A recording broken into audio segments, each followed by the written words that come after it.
All right, so this one comes from Matthew 6:3. It says, "Beware of practicing your righteousness before other people in order to be seen by them, for then your reward will be great in heaven. Thus, when you give to the needy, sound no trumpet before you as the hypocrites do in the synagogues and in the streets, that they may be praised by others. Truly, I say to you, they have received their reward." So I really want to understand what Jesus meant here when he said, "Do not let your left hand know what your right hand is doing." What does that even mean? And why does it matter?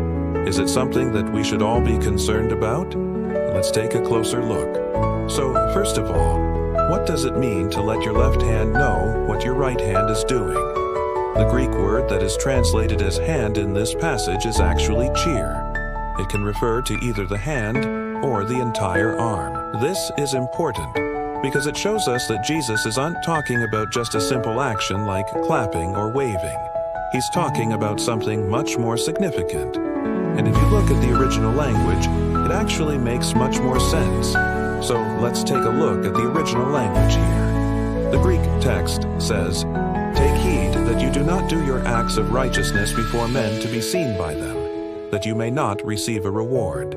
In this context, the word acts of righteousness is the Greek word prophons, which literally means open acts. These are acts that are done openly and publicly, kind of like putting on a show. So now let's take all this into consideration and try to understand the meaning behind these words. Okay, so I think the best way to understand this verse is to imagine a scenario where someone is giving to the poor or helping someone in need. But they do it in a very public way. They make a big show out of it. Why would they do this? Well, the reason is pretty simple. They want praise. They want people to notice and appreciate how generous and kind they are. And the problem with that is that their motive isn't pure. They're not doing it because they want to help the person in need. They're doing it because they want recognition. They want to feel good about themselves. But there is a huge problem with this because according to Jesus, these people are only receiving a reward in heaven, which means that the reward that they were hoping to get from the people around them, they're not going to get it. But it gets even better than that because Jesus says that their reward will be great in heaven. So basically, if you do good things but you do them to be recognized, the recognition that you were hoping to receive from other people, you're not going to get it. But you will receive an even greater reward from God. This sounds a bit harsh, right? I mean, isn't it good to recognize and appreciate people who do good things? Well, yes, of course, but the problem arises when it becomes a motivation for doing good. When we start doing good things because we want recognition, we're actually missing the point of what it means to be good. Because when we do something good, it should be done freely. It should come from a place of genuine kindness and compassion.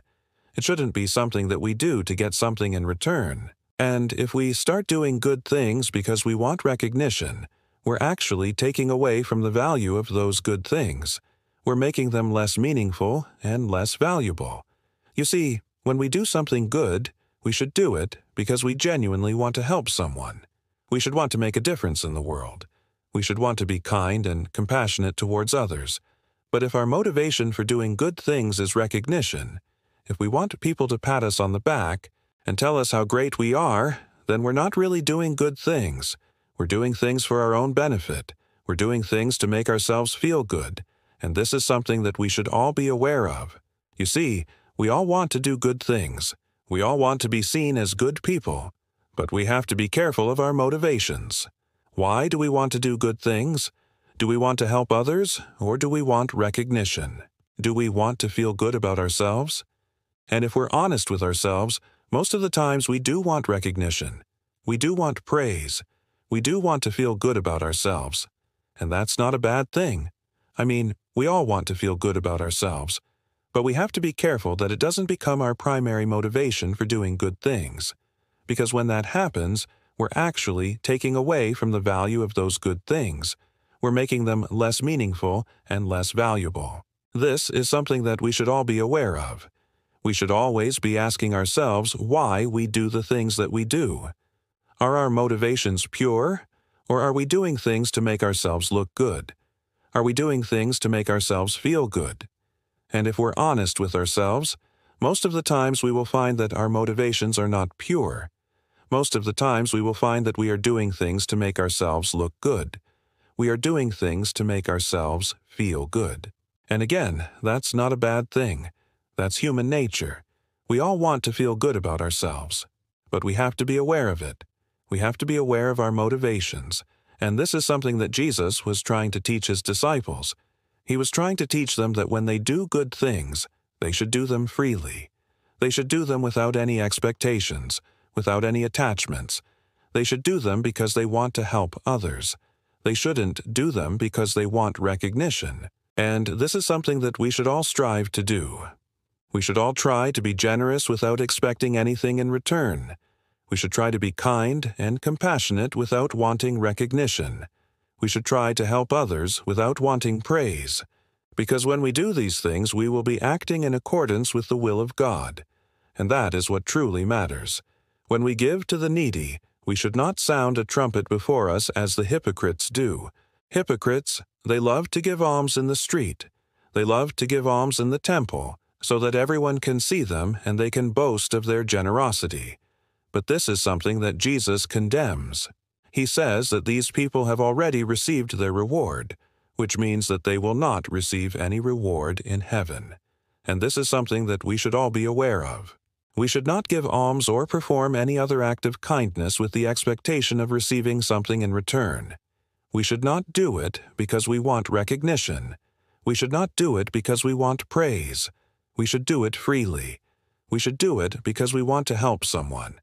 You see, when we give to the needy, we should not think about how much we are giving. We should not think about how much we are sacrificing. We should not think about how much we are depriving ourselves. We should just think about the person who is receiving. We should think about their needs, their situation, their circumstances. And we should give accordingly. We should give what we can, not what we are able to, but what we can. Because when we give what we can, we are giving everything. This is something that we should all remember, and this is something that we should all strive to do. May we all be generous without expecting anything in return. May we all be kind and compassionate without wanting recognition. May we all help others without wanting praise. And with that being said, I hope that you have a blessed day. If you enjoyed this video, please make sure to leave a like, and I'll see you in the next one.